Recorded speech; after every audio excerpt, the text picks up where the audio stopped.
Vamos começar já falando aí da guerra. O presidente americano Donald Trump afirmou que tanto Israel quanto o Irã violaram o acordo de cessar-fogo anunciado na noite de ontem. Puxou a orelha dos dois meninos. A trégua mediada pelos Estados Unidos e pelo Catar deveria pôr fim aos conflitos ainda hoje. Mas os dois países informaram que foram alvos de ataques. Ô, crianças levadas! O exército iraniano negou o lançamento de mísseis contra o território israelense. Israel também realizou ataques contra o Irã durante a noite, com as forças de defesa de Israel ordenando aos cidadãos que evacuassem partes de 2 bairros em Teherã.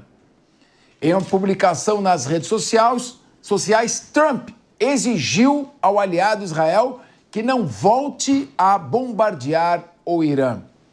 Muito bem, nós estamos aqui com o nosso professor Marco Túlio, que está aqui nos brindando hoje com a sua presença. Professor, o Trump não tem interesse em guerras, ele tem interesse em controlar a economia dos Estados Unidos. Make America Great Again, é o MAGA. Agora, com guerra, sobe taxa de juros, aumenta a inflação e, evidentemente, ele não consegue o seu objetivo. Na sua avaliação, ele entrou bombardeando as usinas nucleares do Irã para acelerar o fim da guerra? Ou será que os países envolvidos, Israel e Irã, não estão interessados em cessar fogo? O que eu acredito, primeiro, boa tarde a todos da mesa, telespectadores. O que eu acredito é que a guerra estava se desenvolvendo de uma forma tranquila para os israelenses. A grande questão era a usina de Fordo, que era subterrânea. O que acontece? Nesse ponto, o grande obstáculo para Israel, para a sua força aérea, foi olhar em seu inventário que a bomba mais poderosa que poderia atingir essa usina penetrava somente 2 metros de concreto armado. Aí eles começaram a elaborar diversos cenários, inclusive um deles colocando operações terrestres no local e tendo em vista a possibilidade de escala muito rápida da situação e a demora de uma grande abertura diplomática. O que o Trump fez? Ele deu as 2 semanas e, ao mesmo momento, estava movendo suas forças, seus meios, para pressionar o Irã de alguma forma. E isso se acelerou de tal forma quando o Irã começou a dar algumas indicações de que o Estreito de Hormuz poderia ser fechado. Aí, tanto China e quanto a negativa da Rússia em ajudar o Irã, aceleraram o quê? Aceleraram a opção norte-americana de bombardear a usina de Fordo, colocando um fim à guerra. Assim que bombardeou, Israel viu que a capacidade do Irã de provocar danos a Israel estava diminuindo. O grande problema de ontem é que foi um cessar-fogo de 2 etapas. Primeira etapa iraniana e segunda etapa israelense. A primeira etapa iraniana, o que aconteceu? Mísseis disparados no Irã enquanto estava nesse ato aí do cessar-fogo.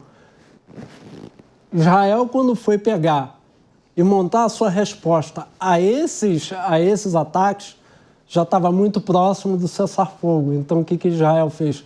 Bombardeou simbolicamente uma estação de radar em resposta. Exatamente. Mas o senhor acredita que a paz agora, pelo menos o cessar-fogo, deve se estabilizar após essa troca de escaramuças? Porque Israel, claro, o primeiro-ministro Benjamin Netanyahu vai ouvir obrigatoriamente o presidente dos Estados Unidos. Sim.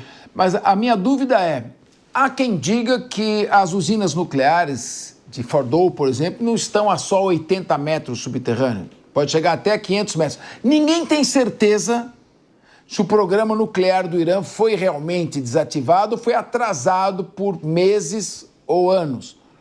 Isso significa que, se a inteligência israelense apontar que ainda há perigo, nós podemos ter um reinício dessa atividade. É isso que eu queria que o senhor colocasse.